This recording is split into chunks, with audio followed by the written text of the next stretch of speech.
Halo pemirsa GPR TV dari Sabang sampai Merauke dari Miangas hingga Pulau Rote. Bertemu lagi bersama saya Boda Zari Desak dalam program Kominfo Newsroom.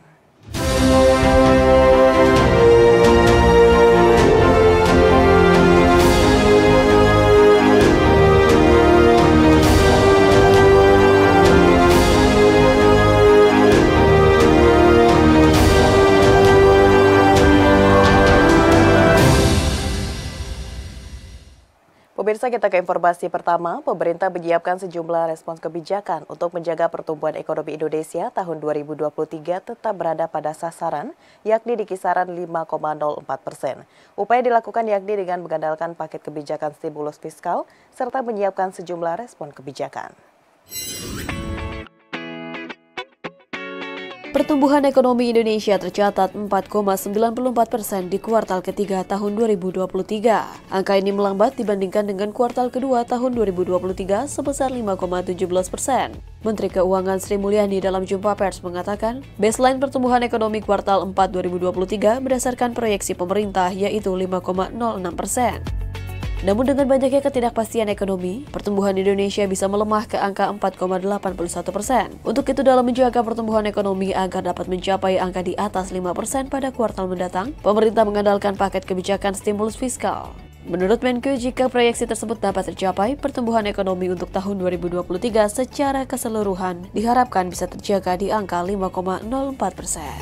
Dengan adanya paket ini yang bisa berjalan di kuartal ketiga, kita berharap akan menambah 0,2% additional growth, sehingga di kuartal keempat kita berharap pertumbuhan ekonomi tetap bisa dijaga di 5,01% nanti pada kuartal keempat. Sehingga pada full year 2023 kita berharap perekonomian kita tetap akan terjaga di 5,04%.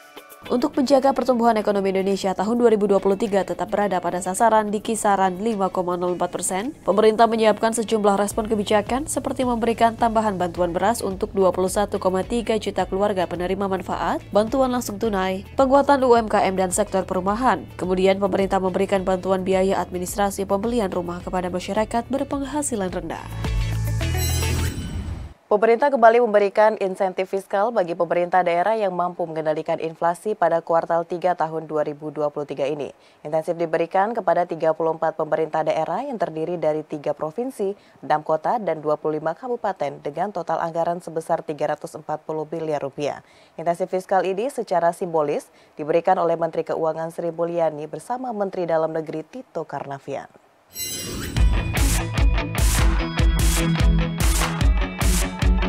Kementerian Dalam Negeri dan Kementerian Keuangan kembali memberikan penghargaan insentif fiskal kepada daerah yang dinilai mampu mengendalikan laju inflasi. Penghargaan ini diberikan langsung oleh Menteri Dalam Negeri Tito Karnavian dan Menteri Keuangan Sri Mulyani kepada 34 daerah pada rapat koordinasi pengendalian inflasi daerah. Mendagri Tito menyampaikan ucapan terima kasih kepada Menteri Keuangan Sri Mulyani yang telah memberikan insentif fiskal kepada daerah. Penghargaan ini diyakini akan memperkuat gerakan dan memotivasi pemerintah daerah dalam mengendalikan inflasi. Menurutnya juga Presiden Jokowi sangat memberi perhatian upaya pengendalian inflasi sebab inflasi berkaitan dengan pemenuhan kebutuhan pangan masyarakat. Presiden telah menegaskan apabila ada pejabat kepala daerah yang kinerjanya tidak bagus dalam mengendalikan inflasi, maka akan dikenai sanksi tegas seperti diganti dengan pejabat lainnya. Pihaknya juga konsisten mengevaluasi kinerja para pejabat kepala daerah. Tapi ini betul-betul pimpinan negara mengendaki penanganan inflasi. Rakyat di bawah itu membutuhkan perutnya terisi. Ini paling penting sekali. Nah, kemudian yang kedua, Bapak Presiden di bagian akhir juga sudah menegaskan bahwa kalau ada yang performa yang tidak bagus, at any time bisa diganti untuk PJ. Ini ya, at any time. Bekerja, performa yang tidak bagus ya. Inflasi nggak bisa ditangani, dan saya sudah melakukan itu. Ada beberapa yang sudah ganti, dan saya akan tetap konsisten melaksanakan itu. Jadi tolong rekan-rekan untuk masalah inflasi jadi atensi. Sementara itu, Menteri Keuangan Sri Mulyani mengatakan melalui pemberian insentif fiskal ini diharapkan Pemda dapat terus melakukan berbagai upaya pengendalian inflasi. Menkyu menekankan agar insentif tersebut digunakan untuk terus memperbaiki kinerja sebagai bentuk kehadiran negara di tengah masyarakat, sehingga kinerja pun diatur dan diukur secara objektif. Menkyu juga meminta Pemda tidak hanya melihat data, tetapi juga turut melakukan langkah pengendalian. Upaya itu dapat dilakukan melalui berbagai instrumen seperti memanfaatkan anggaran pendapatan dan belanja daerah. Tadi saya senang bahwa daerah-daerah yang mendapatkan penghargaan adalah daerah-daerah yang tidak selalu ada di konsentrasi suatu pulau, tapi menyebar di semua daerah. Ini artinya membuktikan ini tidak didominasi oleh katakanlah Jawa yang infrastrukturnya mungkin lebih baik. Ternyata daerah-daerah tadi banyak sekali yang berasal dari luar Jawa dan bahkan daerah-daerah yang memiliki kemampuan untuk menstabilkan. Ini luar biasa. Jadi saya berterima kasih dan sekaligus leadership Bapak dan Ibu sekalian itu bisa menginspirasi kepada yang lain. Karena memang ini sekarang yang diperlukan adalah melihat data, mengelola dampaknya terhadap perekonomian dan rakyat. Kita ke informasi lainnya pemirsa, Menteri Koordinator Bidang Perekonomian Airlangga Hartarto menyebutkan Presiden Joko Widodo telah menyetujui untuk melanjutkan kebijakan bantuan pangan hingga Juni 2024.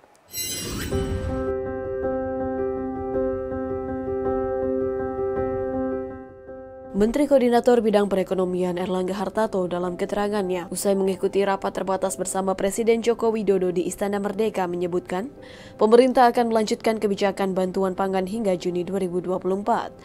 Bantuan pangan berupa beras diberikan kepada sekitar 22 juta keluarga penerima manfaat yang masing-masing menerima sebanyak 10 kg setiap bulannya dan akan mulai diberikan pada bulan Januari 2024 mendatang.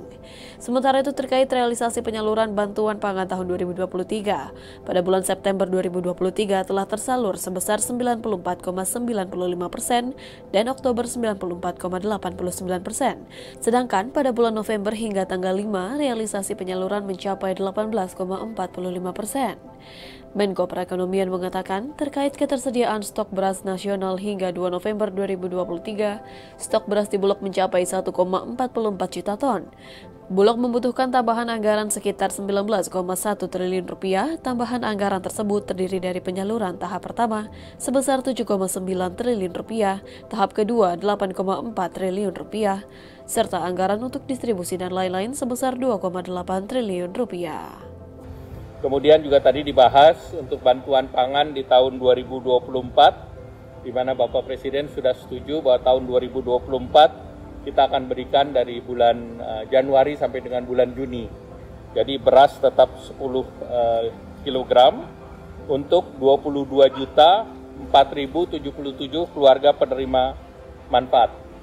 Dan juga untuk bantuan stunting terhadap 1.446.089 KRS dari data BKKBN, bantuan stunting sebesar 446.242 juta per kuarternya.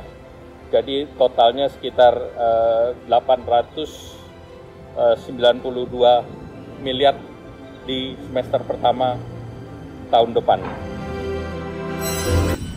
Menteri Pertanian Amran Sulaiman mengatakan pihaknya tengah menggencarkan akselerasi tanam padi di berbagai daerah untuk meningkatkan produksi guna menekan impor beras pada tahun 2024.